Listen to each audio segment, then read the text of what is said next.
Welcome to Teddi Talks, the podcast where we have open, revealing conversations about being female, being healthy, wealthy, and wise throughout generations. I'm your host, Teddi-Jann Covell. And I'm your co-host, Nicky LaRochelle. In each episode, you will get to hear real stories that shaped us. We will be vulnerable and honest. It's girl talk, talking about things that few women talk about but want to know. You will learn, laugh, cry, and maybe even get angry. But Nikki and I have your back. We support you. Yes, we do. This is a place for support and enlightenment, and our mission is that you will find your own positive voice throughout our stories. Sit back, relax, join us on this incredible journey of growth, resilience, and empowerment. Good afternoon, everyone. This is Teddi-Jann Covell and my co-host, Nikki Lynn. And it's been a while since we have been recording, but it's the beginning of something new, especially magical because of the holiday season. It's December 2025, and there's a lot of things that have been happening. And one of the things is that some people are starting things new, some people are finishing old things, but at the end of the year, one football coach, pro football coach, used to say, and maybe he still says it, Pete Carroll, Seattle Seahawks, says, finish strong. And so we're coming to the end of 2025. Wow. We got to finish strong. Finish strong. It's been a rough year, Teddy. I think so too. Yeah. So recap your year. Okay. 2025. Let's recap. My personal year started with a trip to Washington, D.C. in January, the People's March, and with a college buddy, Linda Parlengas, if I could mention her name. And it was an eye-opening experience. I went to the Women's March in 2017. There was over 1 million people there. I would say there was 50,000 at this one this year. The day before the inauguration. And already huge metal barricades were being put up everywhere in Washington, D.C. Sidewalks you couldn't get to. There were a lot of military presence, armed military people around, and it was getting to be feeling of a little creepy. But did go into the Capitol, and we did walk up to the Lincoln Memorial. And it was an excellent start to the year, but the feeling was apprehensive and worrisome, really. And then from there, my husband's last baseball season, which I did not know, I was a scorekeeper, and that was always fun. They made it to the playoffs, lost in the playoffs, but it's always fun to be connected to young athletes and getting their energy. And then my brother with my sweet niece, Sylvie from Dubai, came to visit for a month. And during that time, this is a long recap. During that time, we did many things, but one of the things that was new for me was to work 1 week as an assistant art teacher for an art summer camp at Chevers High School in Portland. So that was a lot of fun. And my two, Sylvie and Camille, my goddaughter's daughter, attended. My son was running the camp, and it was a great experience. It was a hot summer. If anybody who has been to Maine this summer, very hot. And in between all this, you sprinkle in painting. I did one art festival in South Portland. South Portland's Art in the Park, which I've done for now, I think, 7 years. Great experience. People You see people that you haven't seen for a long time. Once I had mentioned it that I was going to be there, so friends and family came. And then it did something really kind of crazy, was go make reservations from a newspaper Globe article to go to Portugal, northern Portugal, to celebrate our 25th wedding anniversary, which was spectacular. And we stayed in very cool places, a palace, a wine barrel in the vineyards. It was enlightening and beautiful. And then came back, turned a huge milestone of being 70. So Woo, 70. 7-0. 7-0. And you still play hockey. Yes, which I just skated yesterday. Walk every day. You're out with the dogs. You're doing more than most people to stay healthy and 70? active.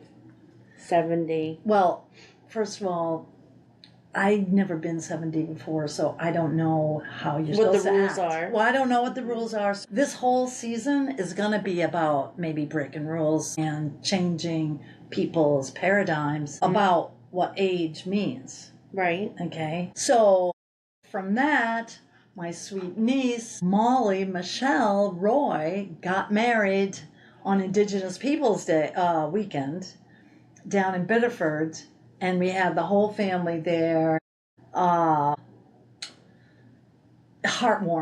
is how I came in as auntie on the ready to help her decorate the church. She called me 2-3 days before the wedding and said, "Aunt Teddy, I need your help to help." So of course I go to Martin's, which is a very famous discount place here or salvage place. Anyway, bought 60 yards of tulle, flew down to, not flew, but sort of in the car. Flew.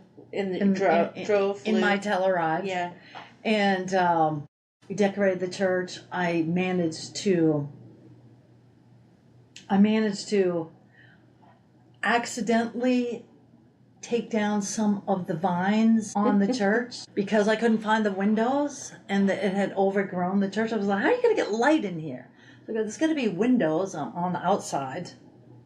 And what? And half the wall of the vines covering the church fell on me.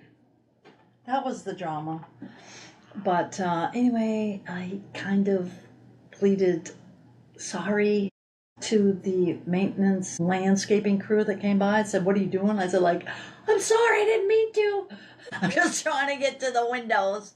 But anyhow, it came out great and we had a wonderful time. That just seemed like falls flew by. And I do have to bring this up because my husband decided that he was going to retire from coaching. And for the past, 15 years since I retired from air traffic. Well, not 15. It's been 12 years, 13 years. I've kept score for him. And so... That's you. Sorry. An angel's got his wings. An angel's got, yeah. So what happened, he decided he was going to resign. And in fact, he's going to be on television, WABI tonight. They interviewed him. What's the interview about? About him retiring? Okay. And his career, nice. In a nutshell. He is a little bit older than me, but he is physically fit. Mm-hmm. He goes to the gym every day. He does all kinds of stuff. But he just said it's time. But I'm heartbroken because I thought... Because you're retired and now have nothing to do. Well, no, I have plenty to do, but the point is that he has nothing to do. And when you're good at something, you say, should I stop doing it? Which is a good subject for a segue into your situation right now, Miss Nikki, because it's a huge decision, it's a huge transition, and it can really make you sad and angry and all these things.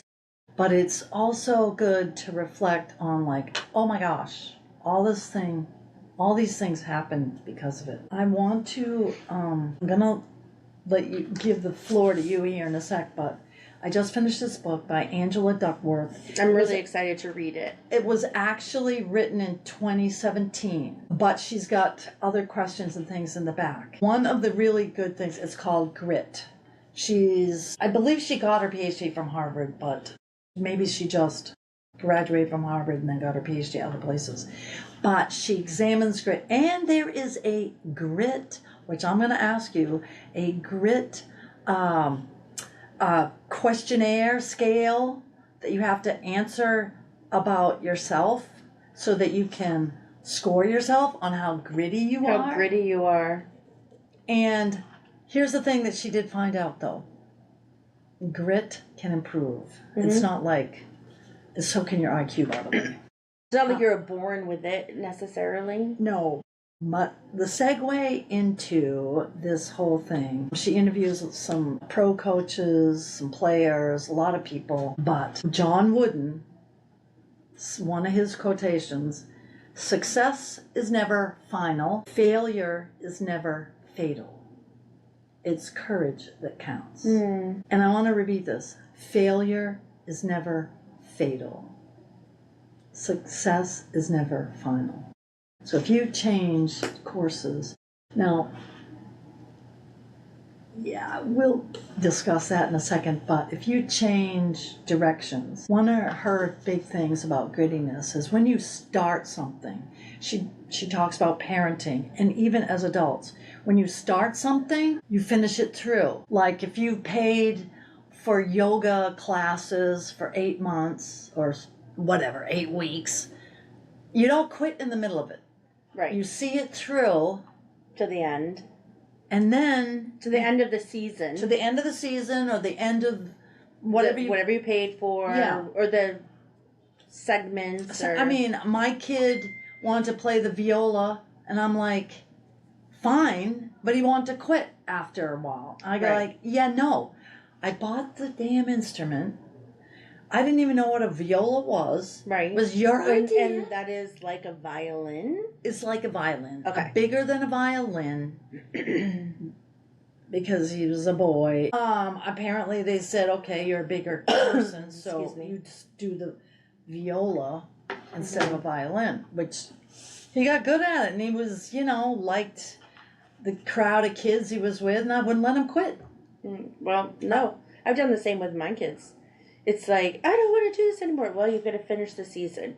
You don't have to like field hockey. You don't have to go back, but you have to finish the season. And she talks about that with parenting, and it is a challenge. And that is why I encouraged you to come today. Do one hard thing. And the hard thing for us as people, parents, whatever, different things. But this podcast, this time with us, we're not done yet. And I coerced. She tricked me, is what she did. She's like, just come and we'll just play around. We'll just a little bit. And then she's got it all set up. And she's like, we're doing a podcast. And I said, Teddy, I haven't even done my makeup yet. Well, she tricked me. So Angela Duckworth is my Christmas gift. Thank you. The book on grit, although I am going to keep that open. I'm going to ask you a couple questions now that I have chatted, you say what you have been up to since the beginning of 2020. Well, I will give you my gift since we're exchanging Christmas gifts here. Yeah, just one gift. This is my gift to you. It's pearl keychain, because you're unique, rare, and beautiful, just like a pearl. And then on this pearl keychain is the cover or potential cover to my new book that I'm writing called Ashes to Pearls, Beautiful Flames. It's a nurse's journey through trauma, healing, and rising. Thank you. And listen, you're going to paint your cover. Because Nicky is an artist. She is. She's got a lot. I'm not retired, Teddy. I'm not retired. No, but people will say, whoa, When this hits Maybe the New you York can Times, paint it. well, I can. Well, I can help. I can Yeah. do. So the whole purpose, the cover, it's got wings for rising. It's got your flames for, the things that you go through, the traumas that you go through, the flames, the ashes, and then a pearl necklace, because out of grit and out of I'll go back a little bit. A pearl is not formed in automatically beautiful and shiny and valuable. It's not formed that way. How it forms is that there's an irritation, sand, some sort of intrusion into the oyster. And what the oyster does is it starts wrapping it, because it's trying to protect its muscles, it's trying to protect itself. So whatever that irritant is, it starts putting layers and layers and layers over it. And this takes years to do. Years. Not when you're in like a pearl factory where they harvest it. Farm. Pearl farm.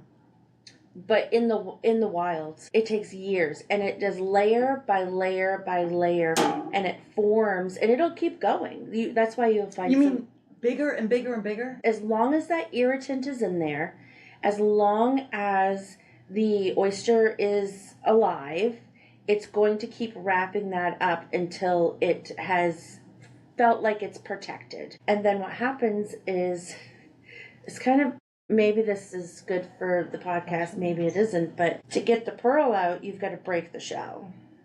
So the thing that's been protecting, and it's been protecting its inner core, you have to break that open. It's like a rebirth. It's like a rebirth in order to retrieve and harvest that beautiful piece of jewelry. Well, that's why, for anybody who has watched our podcast, we try to wear pearls, pearl earrings, or pearl. Thank you. You gave me this, by the way. Well, lucky I have pearls on my shirt, since you bamboozled me into doing a recording today. Yeah. So, and actually, these pearls, I want to tell you, my mom gave me these when I got married. Wow. They could have been hers when she got married, but I'm not sure. Let's go with it. Can't ask her. Yeah, let's go with it. Tell me the pearls to ashes. Ashes to pearls. Or ashes to pearls. Mm-hmm. Beautiful flames. You're writing your memoir. Did you start this in the beginning of the year, or did you just... I started about 3 weeks ago. Okay. And so the transition to the book. I mean, I've been through some stuff in my life. We've all been through some things. My story isn't any different or any more valuable than anybody else's story. It's not. It may be more tragic than others, and it may be less tragic. And that's not the purpose of the book. The purpose is not to say, this is a rough story, or a comparison of, this is the story and this person has had it worse or better. Because that's what we do our whole lives, right? We say, I can't feel, I don't have a right to hurt, I don't have a right to be sad because somebody else has it worse. And we start to gaslight ourselves, or we've been gaslit. This is probably more than I do growing up, is that you fall down and you rub some dirt on it, it's not that bad. Why are you crying? Stop crying. Don't cry like a girl. Don't cry like a girl. That's right. What my father said. Don't cry like a girl. And so these are generational behaviors that have been passed down, and at the time, that very acceptable. I mean, we learn and we grow. But what happens as a child sometimes is that we start to listen to a voice inside of our head, a negative voice. And the voice that says, you're not enough, you're not worthy, you're not loved. And then you can water that voice with different situations in your life. This is why this happened. Water? Oh, you mean use it as an explanation? Yeah, you water it. So you have a situation. You make it grow. You make it grow. Oh, okay. So you've got a negative voice, a negative seed that has been planted, and it may be a situation, but you have somehow chosen to listen to that negative voice. So then everything in your world gets seen through those glasses. And so when something happens that might be just coincidental, you hear, it's because I wasn't good enough. It's because I wasn't worthy. It's because I wasn't enough. So that has been the story of my life. And, you know, we come to the memoir walks me from birth all the way to the current today. And do you, I'm sorry to interrupt. Do you think it's going to end today? Or are you kind of, or this is going to be like volume 1 and then because a lot of people. There might be a volume 1 and volume 2. I don't think it's not going to end today. The way the book will end, because I'm writing it so fast. So it's not like I'm going to have 2 or 3 years here to make different changes from today's point. You know, from right now. From your point of view now. It's from the present. From the present. It's writing fast, and I was like, man, this is really writing fast. But the thing is I've always had a story. I've always had the story. I haven't been able, and I've always been learning the lesson. And I can see that as I'm writing through these stories and reading through and rewriting these chapters, that I've always seen these lessons, and I always had these little nuggets of layers over the pearl. And so as I'm rewriting my whole story of my life through trauma, tragedy, loss, friendships, medical illnesses, accidents, as I'm writing these stories, I'm replaying how now I can actually see where I started to rise from the ash in every situation. And I think when you take every situation, it's more relatable to everybody. I mean, a common woman, shall we say, but everyday people can say, okay, I'm not the president of, well, I just think of Jamie Kearns Lima, who wrote the book, right, who sold her company, her cosmetic company, right, to Revlon. Right. So that's the end of the chapter. That's the end of the book I would like to have, but that's not the end of my story right now. Right. And that's what I'm saying. A lot of people write their memoirs after they've won the Olympic gold 5 times, or after they have made $1 billion on a cosmetic company sale. Those stories are powerful. I mean, whoa, what an impact for sure. And everybody can learn from them, but there's not that many people who do those things. They are just the regular woman from Maine, just has incremental, small successes that should never be ignored and should be highlighted. Oh, I applaud you. The end. You mean some blank pages? It'll just be a chapter of blank pages, because my story has never ended, and let's keep that. Because this is a spoiler alert. But for those of you who watch TeddiTalks9 on YouTube. Yeah, you get to have the inside knowledge. So the end of the book is that my story is not over. Oh, right. When you're looking back at your life and you're looking back at the things that you've been through, look at the beauty that came out of the flames. The beauty of those things that you had to move through, because each one was a layer of that pearl that was building and creating and making you who you are. So, you know, get to harvest the pearl whenever you want to, because you just wait and there's going to be another irritant that gets into the shell. And, you know, and then you'll have a great big string of pearls. Your story is never over. And I would love to have this book end with her business became successful. She became a multi-millionaire. She has, her family is all whatever. I love that. But that may not be how this book ends. And because that's reality. That's my life. I am the one who changed the voice in my own life. I am the one who changed the negative thoughts and the negative patterns that followed me my whole life. You had the courage, as John Wooden said. You had the courage. That's the most important. Forward. I got my toes painted for my niece's wedding in October. Here it is, December. I finally went to go have the polish taken off. But the young woman who is a sweetheart, who was the pedicurist, wow, she is in a very dangerous cycle and she cannot set boundaries. I really love her. It's all because she does not have the self-confidence. She doesn't know her own worth. Not now. And I mean, I try to go, I don't see her often, but I give her encouragement, having been divorced, single mom. She's a single mother right now. And it is, it's brutal. When you see people who are stuck in that trench, it's like you're in a snowbank and you're rocking back and forth trying to get out. I don't know what recommendations you can make to somebody. You were stuck in a rut for a while. I'm still stuck. Well, that's the thing is that... So it's not, the thing about my book, Ashes to Pearls, Beautiful Flames, is it's not about the story. So it's not about my story necessarily. I mean, some people will read it and think, oh my God, like, she's been through it.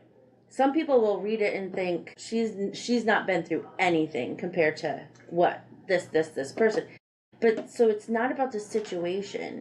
The situations that you are in can always come back to how you feel about yourself, the voices that you listen to, the negative thoughts, and where you place your worth. And so if you're listening to the negative voices and you're choosing the negative patterns, you're not, and I'm not saying it's easy.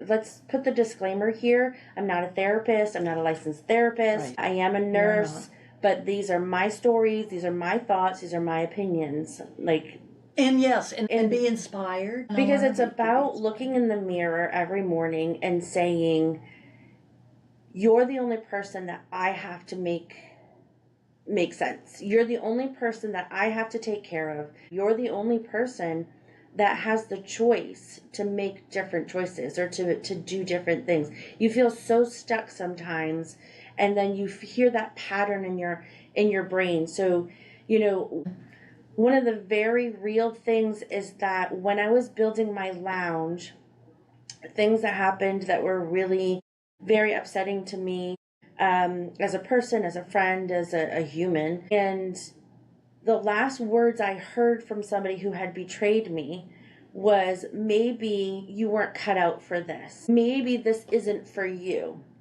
And so I heard those words and I fed it with my inner garden, my inner voice that said, you aren't worthy, you aren't enough, you don't deserve this. And so I did one of two things. I ran from that and I had to overachieve.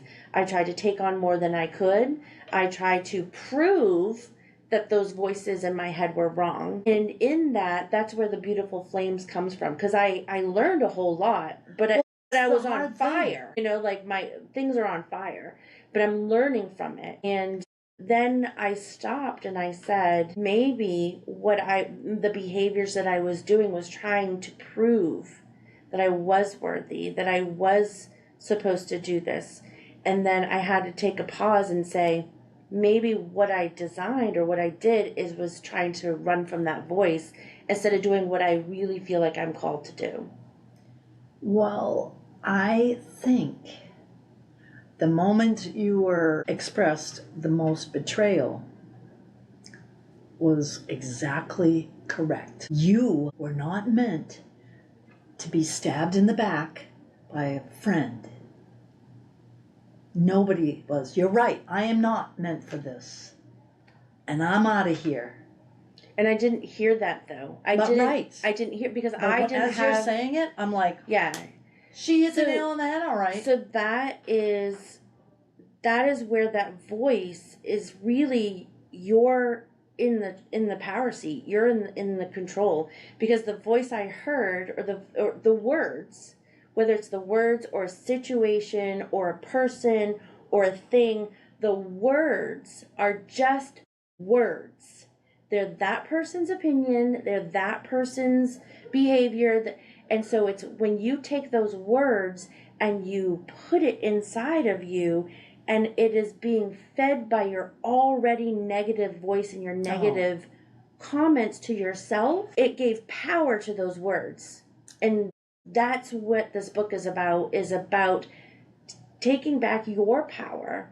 And that you are right. At that moment, I should have said, you are correct. I don't deserve this. I don't deserve these things. But I didn't do that, because when you've gone through trauma, well, you're emotional. And when you've gone through trauma, sometimes you will internalize it as your fault because you can't make sense of it. It doesn't make sense. So you internalize it like, this is my fault. It's something I have done. Because if I can take control of that, then I can change the situation. And I think that when it's personally hurtful, it's very difficult to separate your emotions. Right. Extremely difficult. I mean, how can you stop feeling what you're feeling? Right. If you're feeling hurt, oh my God. And how can this person, like, your good, maybe your best friend. And I mean, a similar thing happened to me with a good friend. And until it happened numerous times, did I finally set the boundary. Nope, I'm not going to put up with that. Right. Do I feel bad? Did we have really good times together? This other friend of mine, oh my gosh, we did. But there was always a weird little price that I felt slightly uncomfortable about. And I couldn't really put my finger on it. Because, hey, she's my bestie. Hey, And you're loyal. And, well. You're loyal especially when you're an empath, or you understand what what feelings feel like. You understand what trauma feels like. You understand what sadness and abandonment and all these things. You know how it hurts so much inside, and you don't want to cause that to anybody else. So a lot of times we'll take that on as if it's our responsibility to fix it for somebody else, meaning we won't set that boundary. We won't say this doesn't work for me because we don't want that other person to hurt the way that we did. And we also don't have the self-confidence. It's been something I did. And that's that voice way back from trauma, somewhere that seed that said, if you take ownership of this, you can control it. And it makes more sense to you, and you, like, it's this kind of, I'd love to have a psychologist on here to, like, kind of talk about these things. I know one. Perfect. In fact, by the way, that was the person that was my bestie. That was her profession. The psychologist. Yeah. And I regret losing her as a friend still. It still hurts. Oh yeah, because it still hurts. You invest so much. You have, it's almost like a divorce. You have a lot of shared experiences, a lot of love, a lot of a lot of regrets, a lot of I wish I had. A lot of she was there when my mom died. Right. I mean, things like that. And sometimes your friends are closer than your real family. Right. Sometimes, I mean, it's a give and take a lot, but that's what happens. When that happens. So not the great thing, but the progression of my book shows how in each situation, the person that I am inside got hidden behind a wall, another barrier, another I can't be hurt. That's how you set your boundaries. You start building walls, which you set your boundaries. You have to set boundaries. Well, yeah, but the wall is more protection, and you start becoming smaller. Right. You start becoming less. You say, oh, okay, maybe I shouldn't own a lounge. Oh, maybe I'm not meant to do this. You bring yourself down because the pain of putting yourself out there and having somebody else do that to you is too great. So you start becoming smaller. You start quieting your voice. You start not speaking your own truth. And then you basically become controlled by everybody around you. Right. And you... like a chameleon. you okay. change your ways, whatever. Because I don't want to be too loud. Because if I'm too loud, I don't want to hurt them. Or I don't. They don't think that I should do this, so maybe I won't because I don't want conflict. I don't want people to think bad of me, which is, since I'm, 100 years older than you, 170. Yeah, and I say like, you know what? Now I don't care. Right. I don't care. I don't want to be disrespectful. Right. I don't want to be uncouth. Right. But sometimes I do use some swear words, but they're like not meaning swear to me, but it's just like an emotional like. But that sometimes shows how emotional you are, or how it doesn't even sink in that it's a swear word, because you're just like flying it out there. But I think that these very, very, shall we say, the experiences that you've had, that I have, I only know part of it. That I personally, somebody asked me, why didn't I write a book about what happened in my career as air traffic controller? And you talk about sexism, you talk about misogynists. Oh my gosh. Mm-hmm. And when they asked me this, I want to say when Donnie and I first got married, which was 25 years ago, but say 15 years ago, why don't you write a book? And I'm like, do I want this negativity brought back? Mm-hmm. That's the wall you put up. You put it in its box and you put it away. You put it away because I don't want to stick negativity out in the universe, because it's just like the book I read about the Nike person. I'll think of it in a second. He was a whistleblower on Nike about professional athletes doping. Mm-hmm. And he struggled with it for a year. Am I gonna tell? He kind of rode the wave a little bit. Started as like, whoa, what am I doing? What am I doing? This is wrong. Mm-hmm.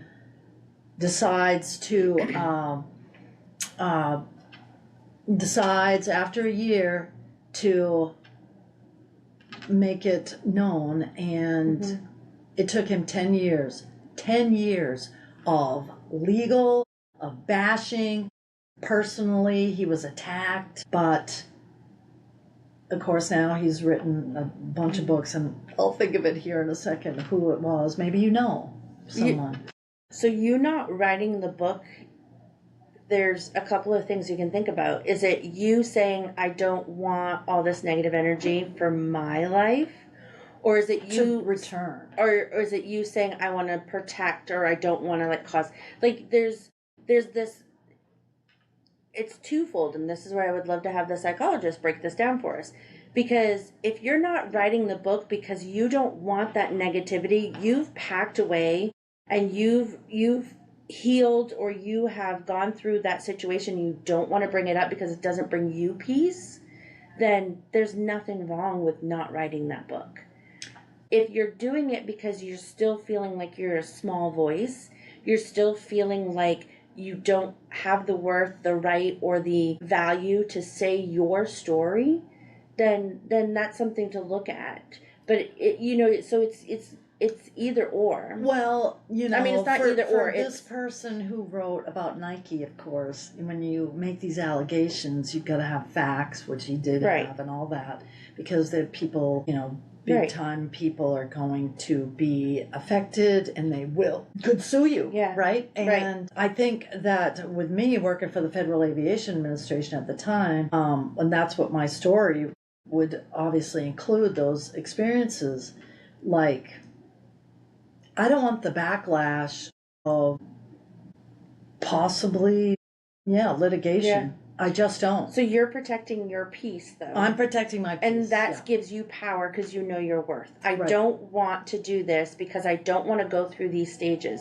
You've just given yourself permission not to. Right. And I mean, should the people that were in power positions pay for what they did? I mean pay no, they shouldn't get their big bonuses and promotions and,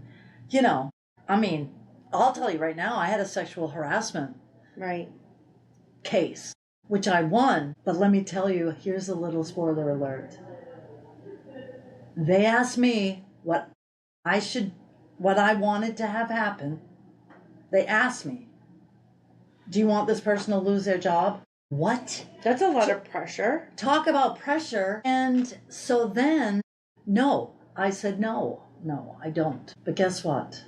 That person was then promoted over me, became the manager of the facility, and denied any promotion that I ever was up for. Retaliation. You're talking retaliation, which is technically illegal.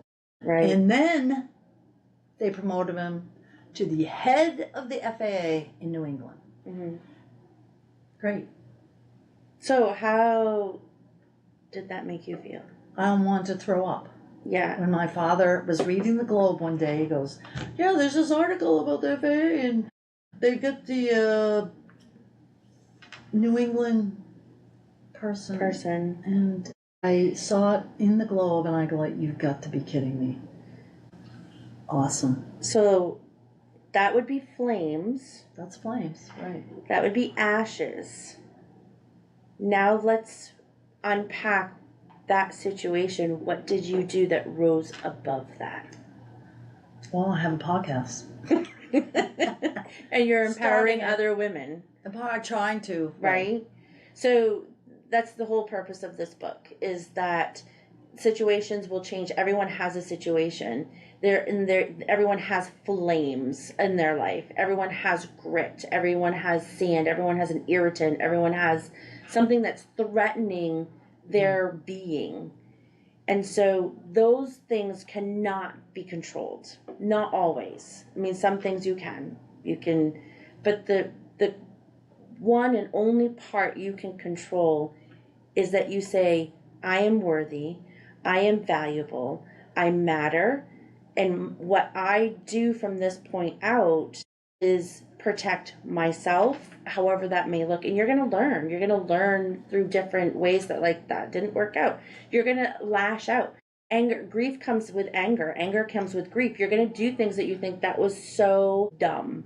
And then you're going to have to learn how to forgive that part of you because you were reacting. And to get rid of regrets. Yeah. And I think... What's regret going to do, Teddi? No. You can't change it. Right. What you can do is you can learn from it. Yes, you can regret it. You can say, I regret it. There's things I regret. There's things that I wish that I had done differently. There's people that I wish I had never met before.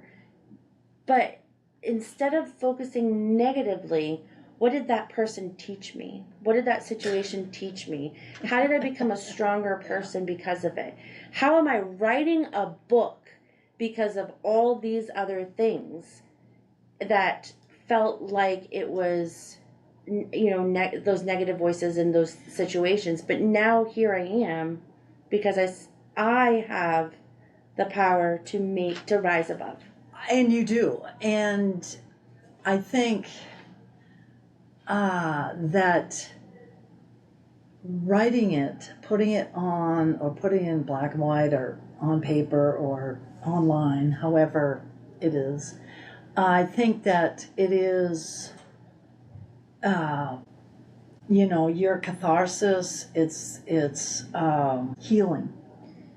It's healing in the way that until you go back and look at everything you survived, you forget in today's situation, you say,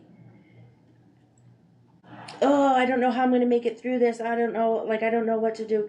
There was one moment, you'll find it in my book. There was one moment where I was on the cement in the garage wailing. I don't mean that I was crying like, oh, my situation's so bad. I was wailing, convulsing, uncontrollable.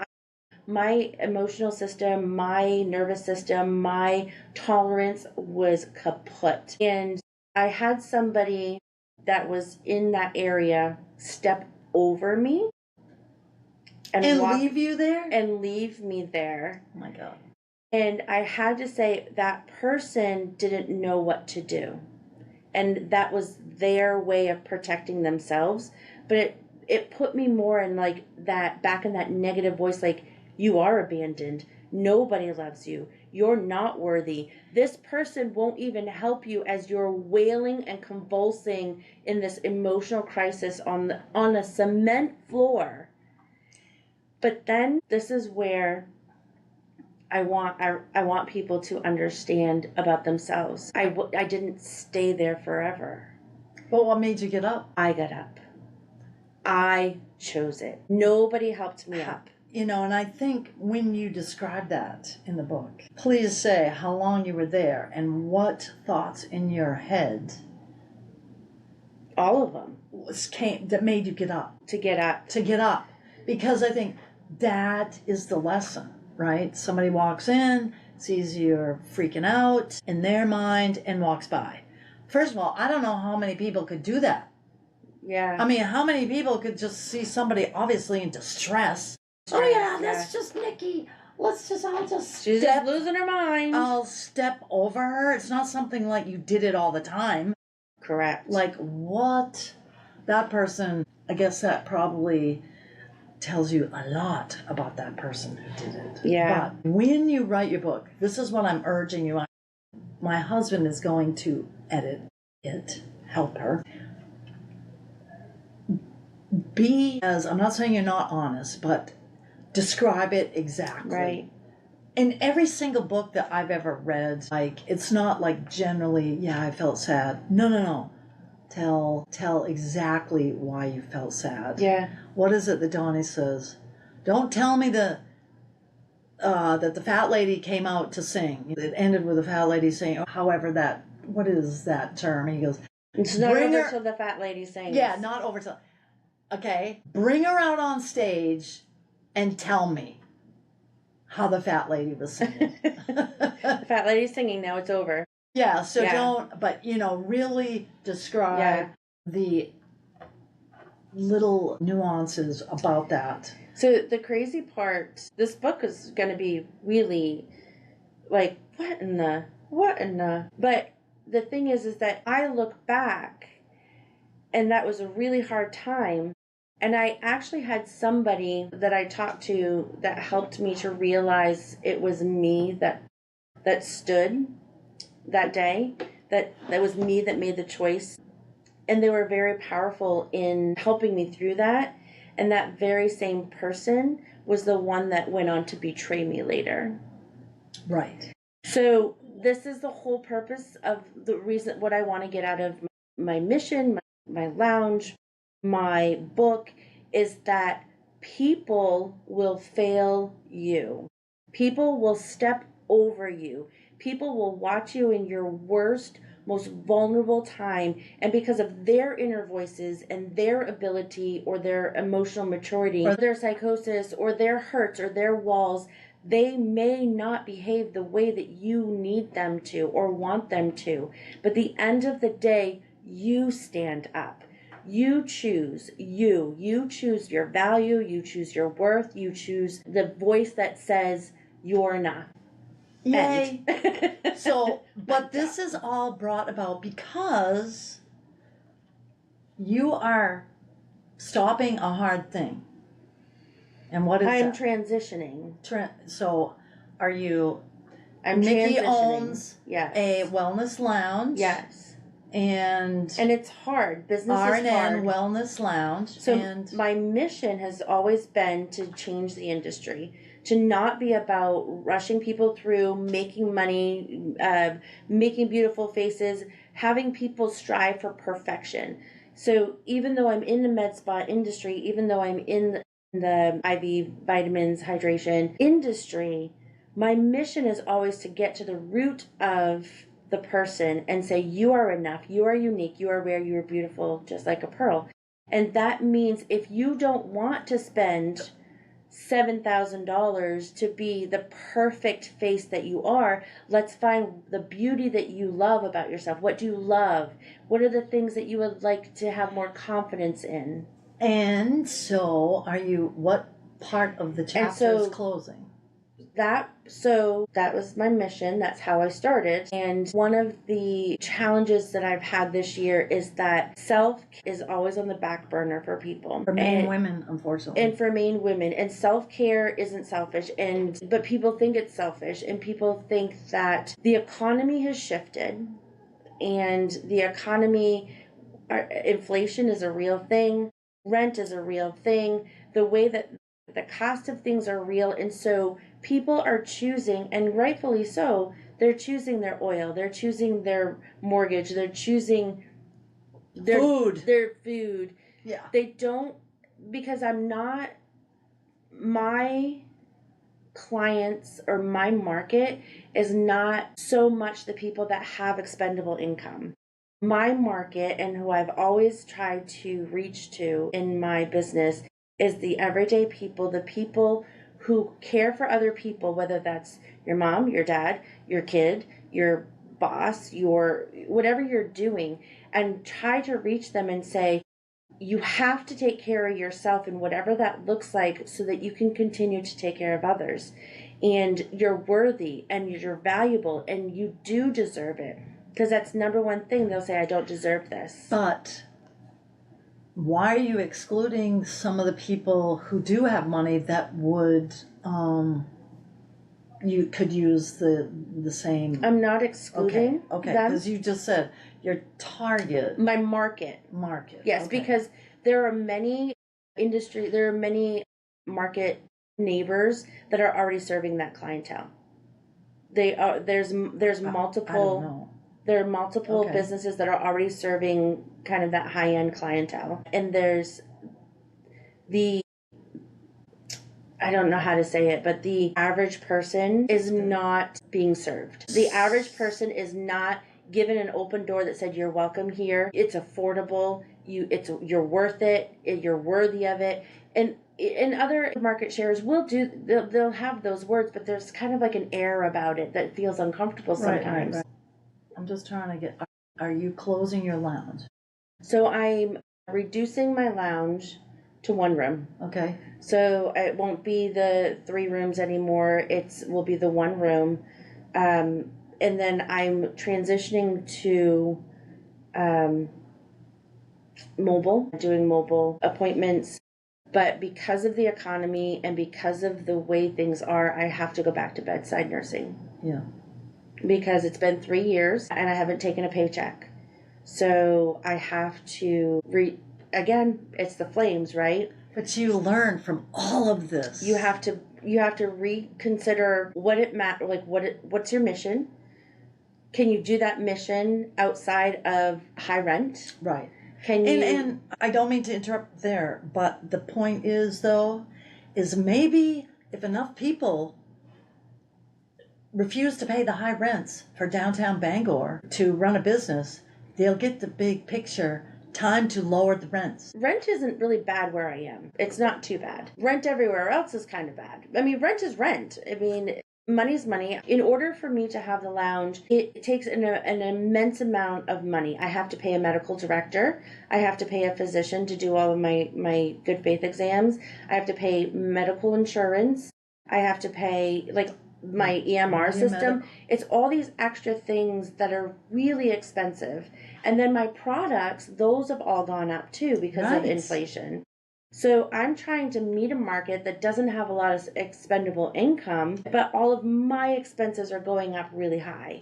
And I think that is the way it with every single solitary business. Because you have empathy for your clients, your customers, and you're a nurturer as a nurse, that really affects you. Because most business people, they don't really care. They don't care. Sorry, right. My prices go up. The tariffs. There's tariffs. You got to pay it. I mean, when I bought my dress for my niece's wedding, right? They charged me $30 more for the tariffs. Right. Like, what? Yeah. Yeah. And I don't know that right now in this economy, I don't want to move my mission. I don't want to be, my goal is to change the standards of the industry. I don't want to change my standards to make the payroll. Right. Like, but you can change what you want can change. You're changing, lowering my overhead cost, right? bringing You're making things it down, mobile, making it mobile, going going to to the people, reducing it down to one room, and making it. and maybe you can partner like you have with some other businesses so that you don't have to rent the space. You're just there providing the service, adjunct services. Yes. And it was really hard for me to get to that space because that makes sense for me because I worked so hard. Oh, yeah. I worked so hard, but that's where, again, the book Rising from the Flames and Beautiful Ashes, Beautiful Flames, because I really had to check myself. Like, did I make and work so hard because that made sense for me, or was I trying to prove to that person who said I didn't belong here that I didn't deserve this? And I do know from a psychologist, don't ask me which one, if you are trying to do something to prove to somebody else, yeah, I'll show them. I was thinking for a while after I retired, so those are those people in the FAA who wouldn't give me the full-time supervisor's position. I'll show them I can make just as much money out of the FAA. And did I? No, not yet. But I cannot, my mission for what I want to do with the rest of my life, because I'm going to live to be over 100. Mm-hmm. I believe you. Is to do it not to prove somebody else wrong, but to prove to myself, oh yeah, I knew all along I could do it. It's got to be that I could help more people. And I know that's kind of a common said, I just became XYZ to help more people. Well, it's pretty noble to do something like that. And I don't think, Teddy, that you recognize you're doing it when you're doing it. Right. Like, it really takes just part of your personality. It really takes a moment because you've always got this voice going, no, remember what they said, remember this, and then you're like, oh, well, then I'll do this, or I'll try harder, I'll work harder, or I'll get better grades, you always got this voice, but you're not always necessarily connecting the two. You just know that you work hard, and you just know that you strive to be 100%, and you strive all these things because you have something in you. You have a mission. I have a mission, and having to take that moment of healing and realize my mission isn't gone. Correct. It's the space that I have to change so that I can actually be 100% involved in my mission. And let's just stop right there and say thank you for listening to this episode. Thank you for being here, Nikki. Happy holidays. Happy holidays. The first thing that comes up is Hanukkah. The solstice is on the 1st. And then we have Christmas. I don't know about Kwanzaa, but come back and listen to the next version of the next session, the next episode, because we're going to ask you, how gritty are you? And ask you how you score on the grit scale. Thank you so much.